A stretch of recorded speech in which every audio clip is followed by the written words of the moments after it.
Speaking session 1, band 9.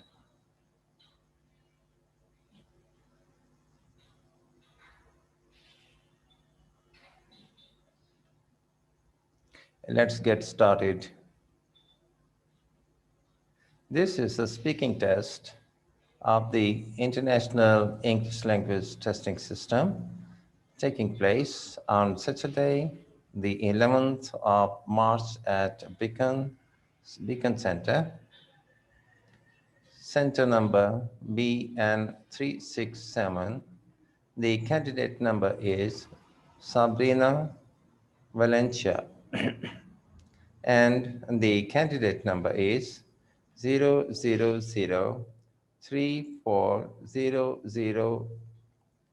The examiner is Carol Kennedy, and the examiner number is 433 816.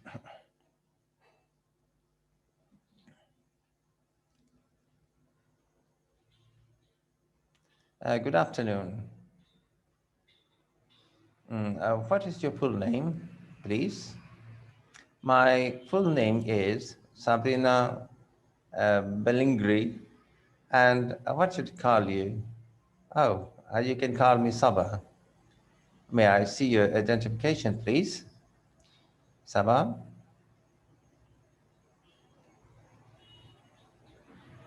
Yes. Okay, thank you.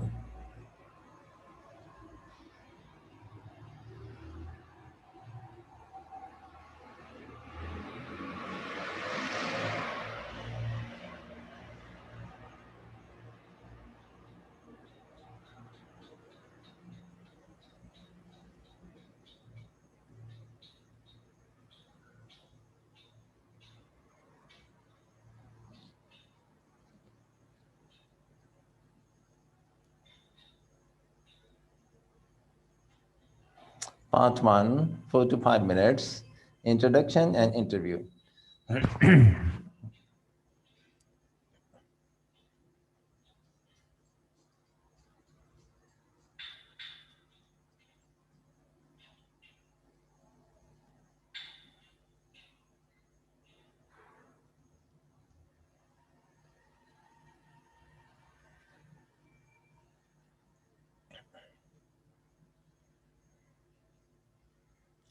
Now, in this first part, I'd like to ask you some questions about yourself. And let's talk about where you live. Where did you live in your country? I live in Hyderabad, which is the capital of Andhra Pradesh in the southeast of India. It is a very big city, about 7 million people live there. And is it an interesting place to live? Oh, yes, a very interesting place to live. Hyderabad has a very long history. So there are lots of ancient forts, mosques, and other monuments. There is a very beautiful lake, and there are also lots of wonderful markets. And will you live in Hyderabad in future? Yes, I think once I finish my studies here, I'll go back to Hyderabad. My husband is from Hyderabad too, so I think we'll stay there. Now, let's talk about hobbies and interests. What hobbies and interests are popular in your country? People have many different pastimes in my country. I think the most popular these days are things like gardening and do it yourself, which is when people, well, unusually, men make things for their home. I think women tend not to have too many hobbies. You can't really call shopping a hobby. I think in the past time used to fill up the leisure time that they had with craft activities, but sewing and knitting aren't so common these days, I think. Reading is still very popular, especially now these days with the new readers. And which hobbies and interests do you enjoy? Well, like a lot of people, my work takes up a lot of my time, and at the weekend, I like to meet up with my friends or go out with my husband. So I don't really have much time for hobbies, but I do read a lot, especially history and biography. Also, I love collecting art, so I go to a lot of art fairs. I really like color abstract art, which really brighten up our homes. And what hobbies and interests did you have as a child? Gosh, that was a long time ago. Let me think. Oh, I used to collect earrings. I think had about 20 or 25. They were silly things, really, but fun for a small child. I used to like painting and drawing. My parents were very supportive, and they bought me a lot of oil paints, but I'm not really very talented. I also played the clarinet. I was in a junior orchestra. I remember once we played a concert and my reed broke during the first piece, and so I couldn't make any sound. And you think parents should encourage their children to have a hobby or interest? Oh, yes, very much so. I think it is very important for children to have something other than school, television, and computers. Sometimes a hobby can turn into a very successful career. But even if it doesn't, it can help child develop as a person as they learn about new things and meet new people who share the same hobby. Now, let's move on to talk about the weather. Do you prefer hot weather or cold? I think I prefer cold weather. I know most prefer hot weather, but it is always so hot in my country that it is such a nice change to feel the cold. Of course, in the cold, it is very easy to a put on a hat and the gloves and to keep ourselves warm. Tell me about the weather in your country at different times of year. India is so big that there are many different climates, and so I'll just talk about the weather in Hyderabad. Generally, we have a tropical wet and a dry climate, means the summers, March to June, are hot, over 30 degrees, and very humid sometimes. It can reach over 40, which is just unbearable. At the end of summer, the monsoon comes, and it rains for about 3 months after the rainy season. It's winter. Its winter is quite short, just a couple of months. Which time of year did you enjoy most as a child?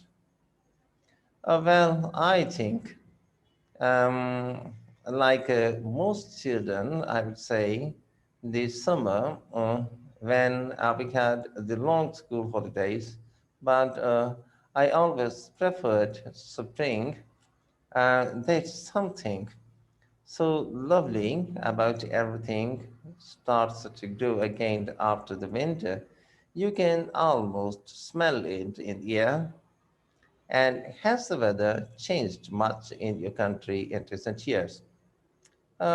I don't think so. Really, I know that in some countries the climate has been changed because of global warming. But where I live, it seems to be the same. Just heat and rain. I have noticed something in recent summers when it's very hot. There have been many water shortages. I don't remember that happening when I was younger. Thank you. Part 2, 3 to 4 minutes, individual long term.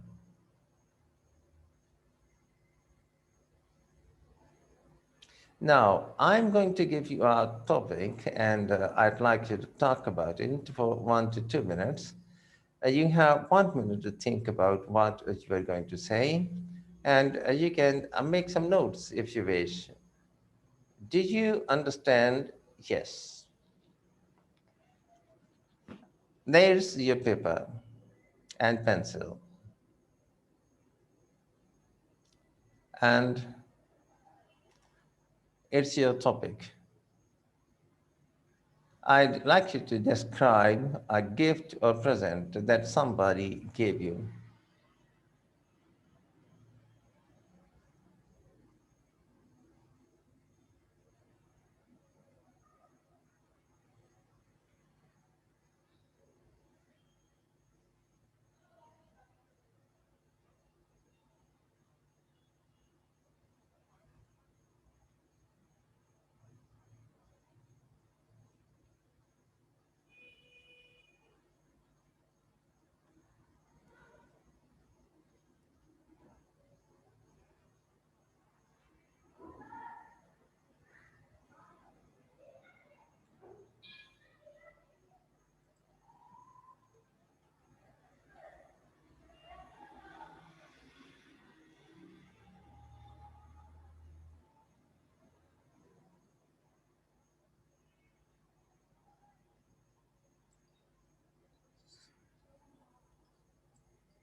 Okay, now you have 1 to 2 minutes about this.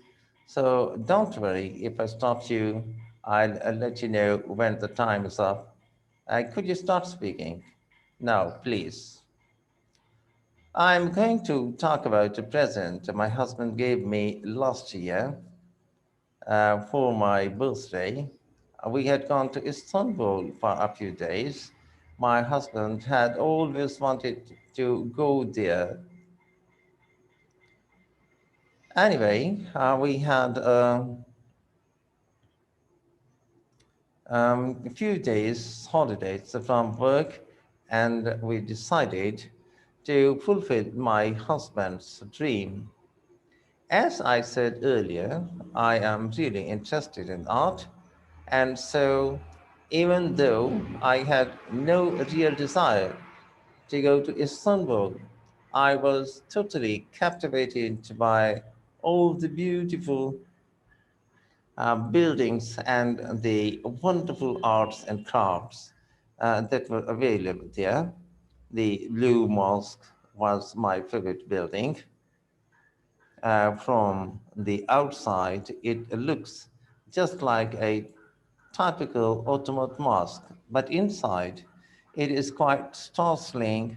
The large windows with the light reflecting on the exquisite blue tiles made it just breathtaking. Oh, I asked one of the guides about the tiles, and she told me that they were from Iznik, and that they are still made today.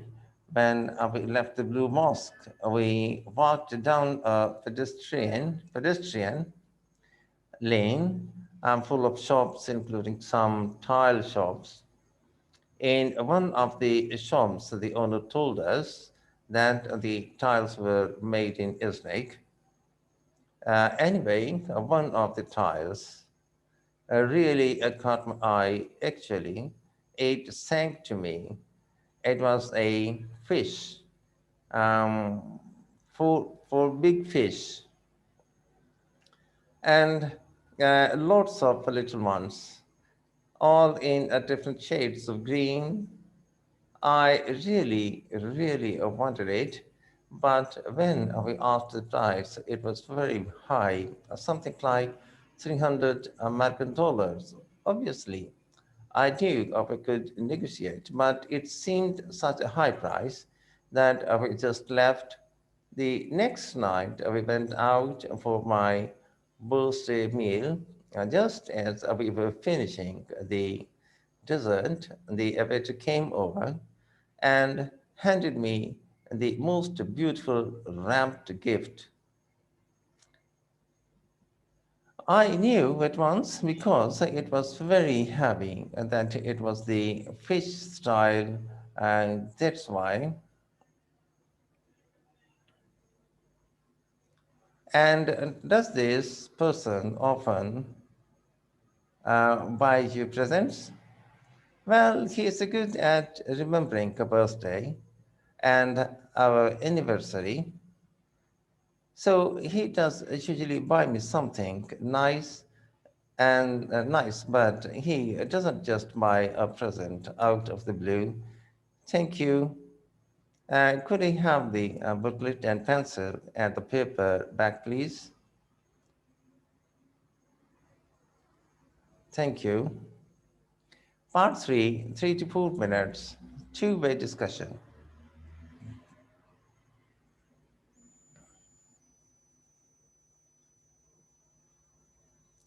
Now, you've been telling me about the present you received, and I'd like to ask you some more general questions related to this. So let's talk about attitudes to gifts. Can you tell me something about how people feel when they receive a homemade gift and when they receive a shop bought gift? Well, I think, as with everything, it depends on the person and the gift.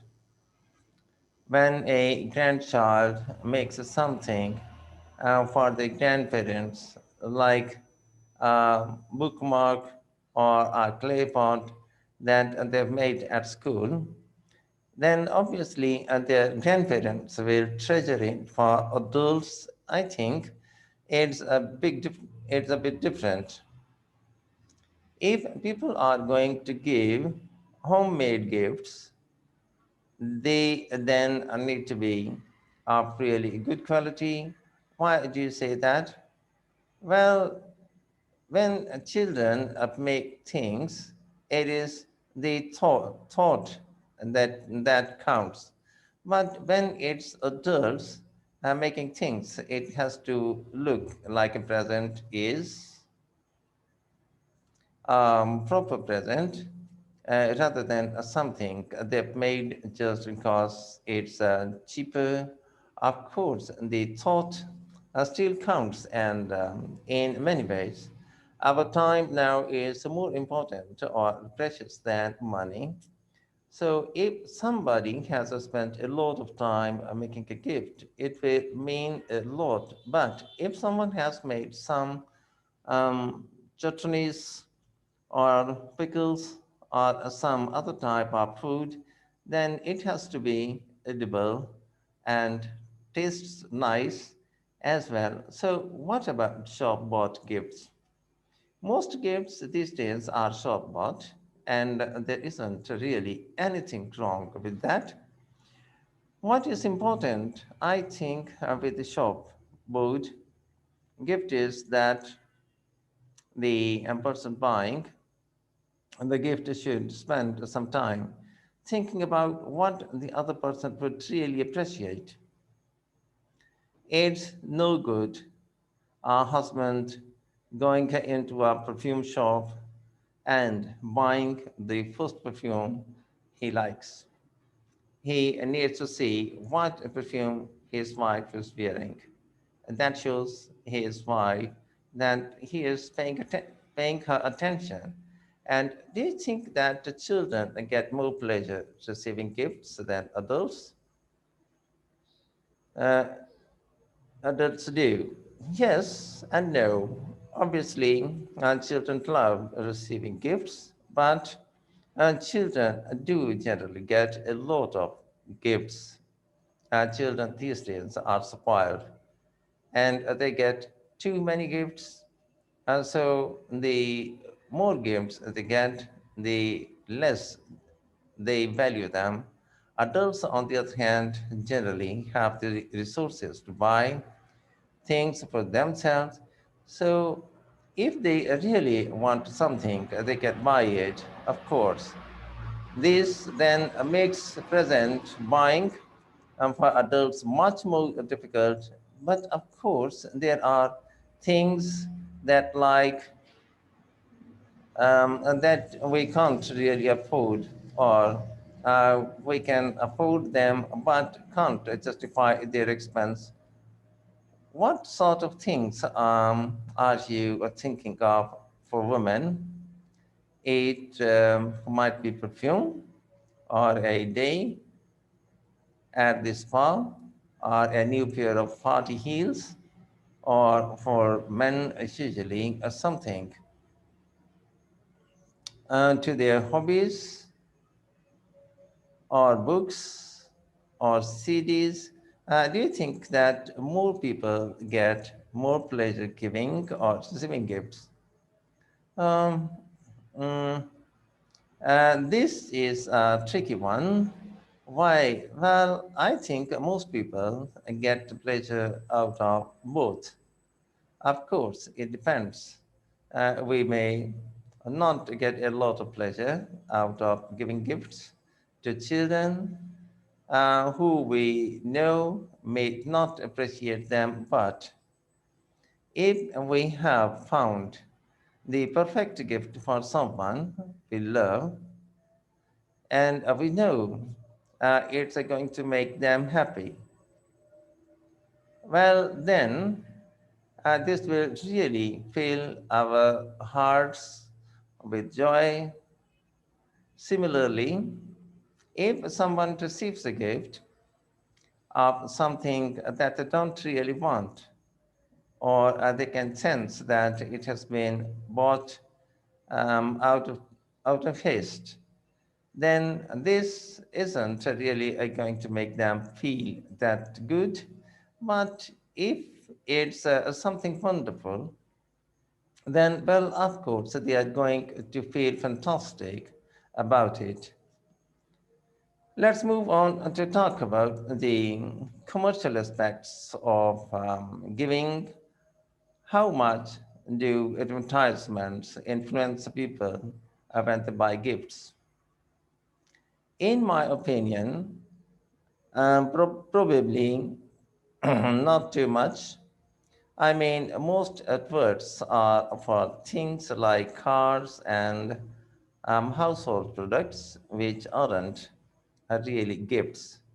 Although a lot of young people like to be given new phones and other gadgets. So if a present isn't sure which model to get, then and they could be influenced by advertising. And do you think that some festivals have become commercialized as a result of the emphasis on buying gifts? Oh, yes, definitely. Yes. In fact, I think it is much worse than that. It's not just the old festivals becoming commercialized, but so-called new ones being created just for the sake of present giving. And can you tell me more about that?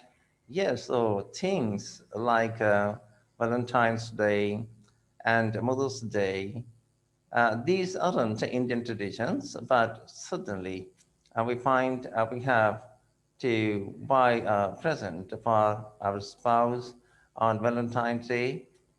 And while it is nice to recognize how important our mothers are, surely it should be something we do every day, just once a year, when we buy her some chocolates, and that chocolates, thank you very much, Sabah. That is the end of the speaking test.